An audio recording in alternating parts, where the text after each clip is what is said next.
Tonight we join Pew Brothers at an up-close look at what's causing so much controversy and what President Joe Biden says is a firearm epidemic plaguing the country. The latest illness in this epidemic, pistol braces. On June 7th, the Justice Department followed up on an executive order by President Biden to present a proposal on how to rein in pistol braces, amongst many other things. We go live to the scene tonight as Pew Brothers correspondent Doc gives us an in-depth look at the Department of Justice new regulations and proposals for pistol braces. Over to you, Doc. Thank you, Andrew. I'm Doc, and we're here live today at a local gun range, and we're going to be talking about the epidemic plaguing this nation, that is pistol stabilizing braces. We have one of our first examples here today. This is an AR-47, and I've been told that it is as heavy as 10 moving boxes. I've held an AR-15 in my hand. I wish I had it. It is as heavy as 10 boxes that you might be moving. And it fires a 50 cal bullet. And the bullet that is utilized, a 50 caliber, these kinds of bullets. And the other part of this that I've noticed as well is I believe this is the shoulder thing that goes up here. Do you know what a barrel shroud is? I actually don't know what a barrel shroud is. Okay, because it's in your legislation. It's a shoulder thing that goes up. Allow me to demonstrate. So the shoulder thing that goes up here. And I also believe that this is what they are calling the pistol stabilizing brace, which is also the shoulder thing that goes up. So we're not going to be shooting this AR-47 today. However, we did have it shot off camera, and the person that shot it for us told us that it bruised his shoulder and gave him a temporary form of PTSD for at least an hour afterwards. So what is the ATF exactly doing about this? Well, I'm glad you asked. So within the last few days, they've released this worksheet. It's a multi-step questionnaire that's 2 pages long that will go through and tell us if the shoulder thing that goes up makes the weapon a pistol or a short barrel rifle, because otherwise we wouldn't be able to tell. Unfortunately, we have one of these exclusive worksheets here with us today, and we're going to walk you through one. So let's take this weapon here for example. Step 1, the weapon must weigh at least 64 ounces. Did you bring the scale? We'll do it live. Okay. 2, overall length between 12 and 26 inches.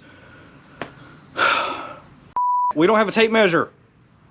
All right, we'll go for it. Okay, we'll just pretend that this thing weighs enough and that we have a tape measure with us that says it's between 12 and 26 inches. Okay, moving forward.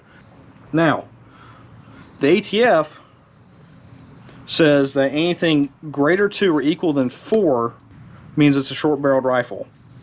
So fortunately for this presentation, we were able to get an anonymous source inside the ATF, and we spoke to him about why the number 4. His reply was, I quote, "After extensive internal testing, we realized that our average agent can only count as high as the number 4, and that's why we chose it." Now, the ATF recommends completing this worksheet in the comfort of your own home due to its complexity, but fortunately for us has made this portable in the event that you wish to bring it to the range and make sure all of your buddies are in compliance. We're going to return to the studio briefly and show you how to complete one of these forms. So we have an included calculation sheet that the ATF recommend having here, so we'll set that to the side. So we give 2 points for that type, so a point for that. We have a grand total of 6 points here.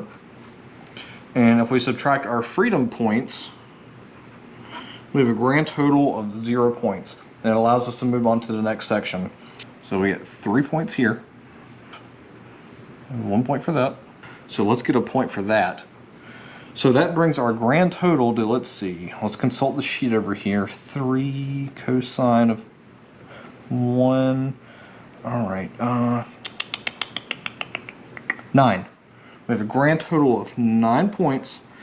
You'll realize that the freedom points take off in 11 points, so we're now at a -2. So it's less than 4, so we're good.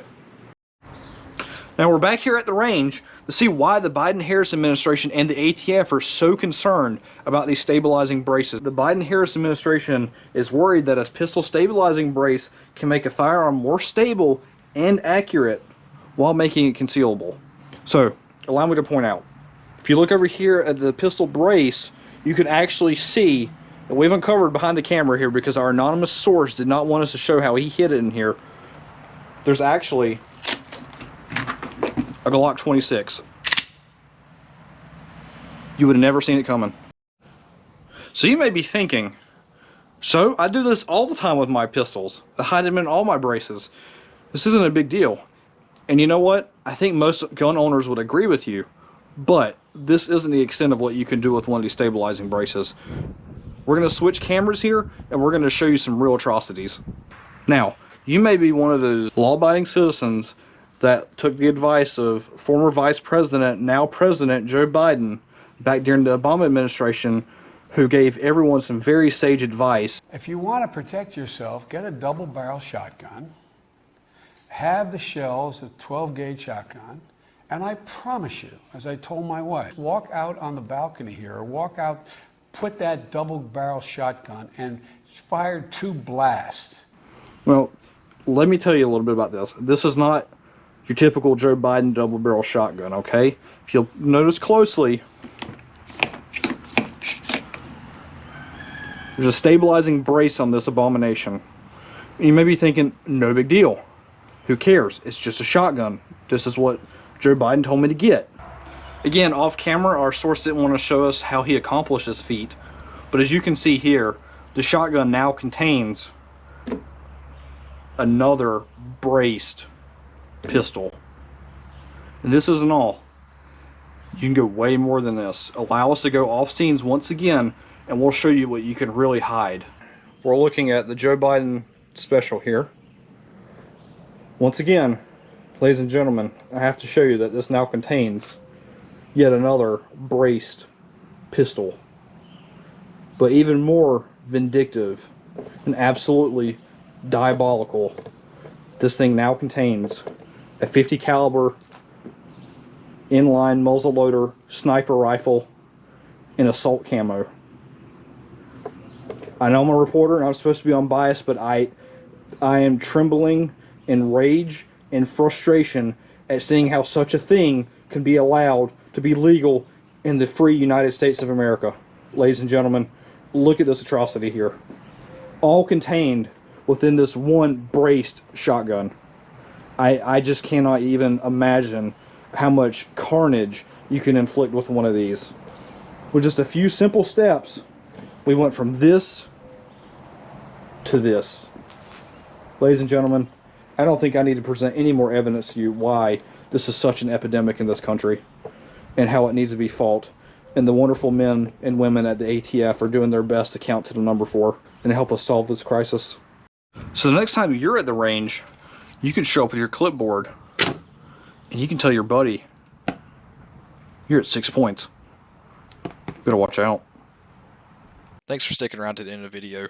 If you liked it, please hit that subscribe button. Let's keep making videos like this. But on a more serious note, I want you to reach out to your local and state representatives and let them know your displeasure with this proposed regulation. At the local, state, and federal levels, we need to stand together. We need to fight together. I think that's all we have for tonight.